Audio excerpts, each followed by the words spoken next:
Corrupted system files can cause crashes and strange errors. In this video, we will explain how to fix corrupted system files in Windows. Windows includes built-in tools that scan for and repair damaged system files automatically, and they are easier to use than they sound. The first tool is the System File Checker. Open the command prompt as an administrator by searching for it, right-clicking, and choosing Run as Administrator. Then type the command sfc/scanO and press Enter. Windows scans all protected system files and repairs any it finds damaged, which can take a while, so let it finish. If the System File Checker cannot fix everything, the next tool is called DISM.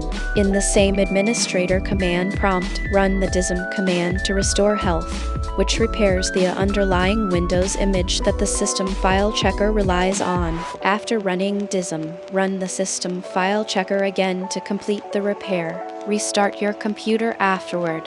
These tools fix many problems caused by corrupted files, including crashes, errors, and features that stop working.